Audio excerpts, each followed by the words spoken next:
Hello friends, मैं स्तुति। आज हम बात करेंगे फैमिली कुकुरबिटेसी के बारे में।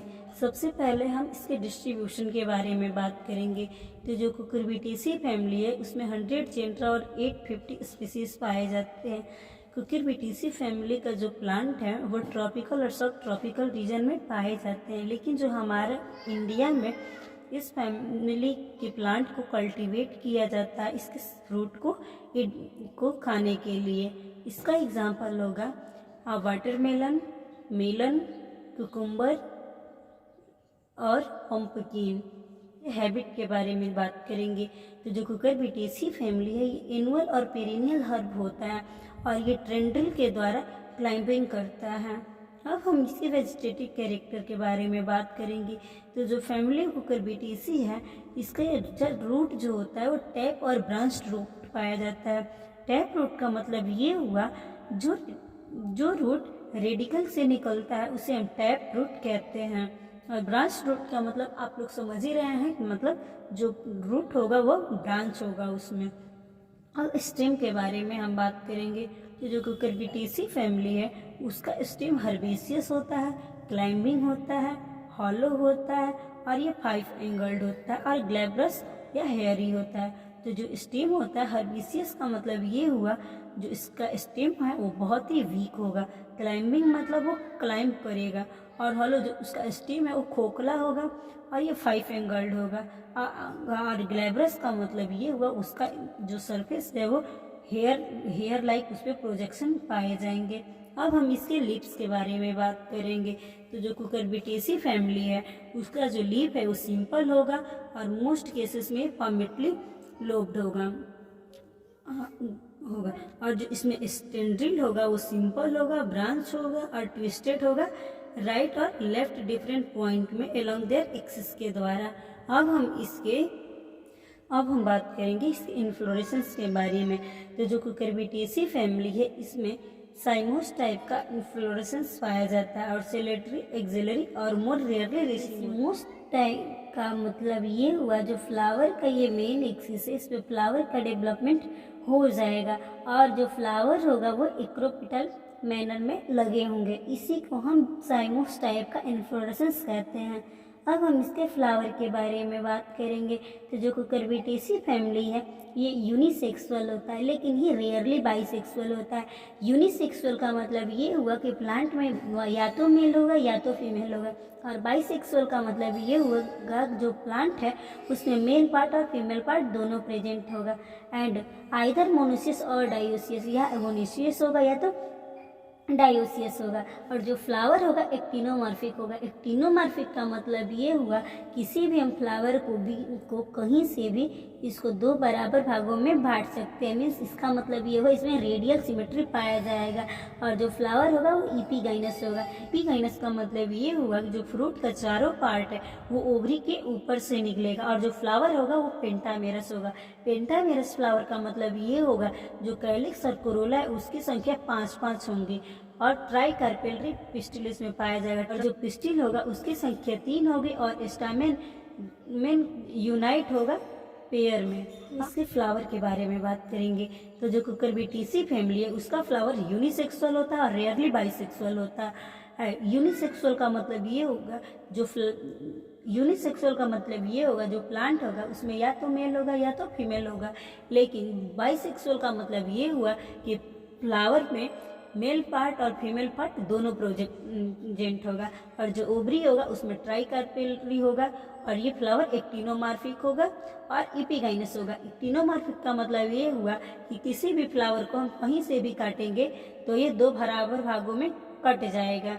अब हम मेल फ्लावर के बारे में बात करेंगे। मेल फ्लावर में सबसे पहले हम कैलिक्स के बारे में बात करेंगे। तो जो कैलिक्स होगा वो 5 होगा और ये गैमोसेप्लस होगा। गैमोसेप्लस का मतलब ये हुआ जो कैलिक्स होगा वो फ्यूज होगा और इसमें एस्टाइवेशन इम्ब्रिकेट होगा और क्विंटेंशियल वॉल्वेट होगा। अब हम इसके कोरोला के बारे में बात करेंगे। तो इसमें कोरोला की भी संख्या 5 होगी और ये सिम्पेटलस होगा।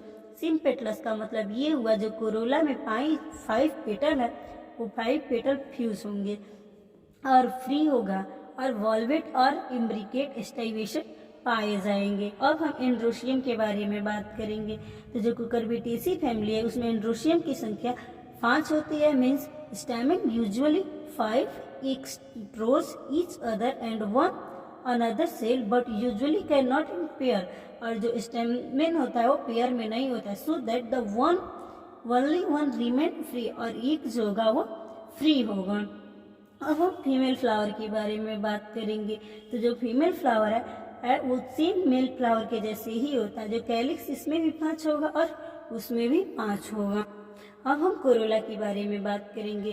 तो जैसे मेल फ्लावर में था वैसे ही फीमेल फ्लावर में भी होगा। तो उसमें कोरोला की संख्या 5 थी और इसमें भी कोरोला की संख्या 5 ही होगी। अब हम बात करेंगे एंड्रोशियम के बारे में। तो जो फीमेल फ्लावर है उसमें एंड्रोशियम एब्सेंट होगा और ये कभी कभी स्टेमिनोड प्रेजेंट होगा। स्टेमिनोड का मतलब ये होगा जो स्टेमिन है वो स्टेराइल होगा। अब हम बात करेंगे गाइनोशियम के बारे में। तो जो गाइनोशियम है ये ट्राइकार्पेलरी और सिनकार्पस होगा। ट्राइकार्पेलरी और सिनकार्पस का मतलब ये हुआ जो कार्पेल है इसकी संख्या 3 होगी और वो फ्यूज होगी। और जो ओवरी है वो इंफीरियर होगा। इंफीरियर ओवरी का मतलब ये हुआ कि जो फ्लावर का अब चारों पार्ट है वो ओवरी के ऊपर से निकलेगा। और जो प्लेसेंटेशन है वो एक्जाइल के जैसे दिखेगा, लेकिन कभी कभी नहीं भी समझ में आएगा। अब हम फ्रूट के बारे में बात करेंगे। तो जो फ्रूट है वो सकुलेंट बेरी होगा जिसे हम पेपो के नाम से जानते हैं। अब देखेंगे कुकुरबिटेसी फैमिली में जो पॉलिनेशन है वो एंटोमोफिलस होता है। अब हम मेल फ्लावर का आप फॉर्मूला देखेंगे। तो देखे थे जो फ्लावर था वो एक्टिनोमॉर्फिक था, तो हम एक्टिनोमॉर्फिक का साइन बनाएंगे और मेल फ्लावर के लिए लिख रहे हैं तो मेल फ्लावर का साइन।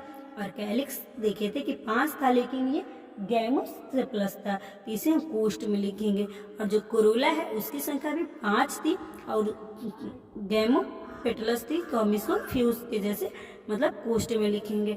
और जो एंड्रोशियम है इसकी संख्या 5 होती है लेकिन ये 2-2 के रूप में फ्यूज होते हैं और कभी कभी नहीं भी होते हैं। अब हम फीमेल फ्लावर के फॉर्मूला के बारे में बात करेंगे। तो जो फीमेल फ्लावर है ये भी एक्टिनोमॉर्फिक थी और ये 22। अब हम फीमेल फ्लावर के बारे में बात करेंगे। तो जो फीमेल फ्लावर है ये भी एक्टिनोमॉर्फिक था और फीमेल फ्लावर का साइन लिखेंगे। इसमें भी कैलिक्स की संख्या 5 थी और गैमो पेटलस से प्लस था, इसे भी हम कोष्ट में लिखेंगे। और जो कोरोला है उसकी भी संख्या 5 है लेकिन ये भी गैमो पेटलस है, तो इसे भी हम कोष्ट में लिखेंगे। और जो स्टेमेन है उसकी संख्या 0 है या स्टेमिनोड है, तो हम 0 या स्टेमिनोड लिखेंगे। और जो गाइनोशियम है गाइनोशियम की संख्या 3 है और ये फ्यूज है, तो हम इसे कोष्ट में लिखेंगे। और ओवरी इंफीरियर है तो हम ऊपर साइन लगाएंगे। अब हम इसके इकोनॉमिक इम्पोर्टेंट के बारे में बात करेंगे। तो जो कुकुरबिटेसी फैमिली है उसके में सबसे पहले हम एक जीनस की बात करेंगे, कुकुरबिटा मैक्सिमा। तो जो कुकुरबिटा मैक्सिमा है इसको हम कॉमनली कद्दू के नाम से जानते हैं। इसका ये लार्ज अमाउंट में ग्रो करता है हमारे इंडिया में और इसे डिवल फ्रूट। अब हम कुकुरबिटेसी फैमिली के इकोनॉमिक इम्पोर्टेंट के बारे में बात करेंगे। तो जो कुकुरबिटेसी फैमिली है उसमें सबसे पहले कुकुरबिटा मैक्सिमा के बारे में हम बात करेंगे। तो कुकुरबिटा मैक्सिमा का मतलब हुआ कद्दू। तो ये जो है लार्ज अमाउंट में ग्रो करता है और ये एडिबल फ्रूट होता है जिसे हम वेजिटेबल के रूप में यूज करते हैं। अब दूसरा बात करेंगे मरमोरडिया करेंटिका। इसका मतलब हुआ करेला। ये एक क्लाइंबिंग और ट्रेलिंग हर्ब है जिसे कल्टीवेट किया जाता है out of the country from the fruit के लिए और इसे हम वेजिटेबल के रूप में यूज करते हैं। अब हम बात करेंगे कुकुम्बिस सटाइवस। कुकुम्बिस सटाइवस का मतलब हुआ खीरा और इसे हम सलाद के रूप में यूज करते हैं। अब हम बात करेंगे कुकुम्बिस मिलो। कुकुम्बिस मिलो का मतलब हुआ पकड़ी और ये भी एडिबल होता है सलाद के लिए।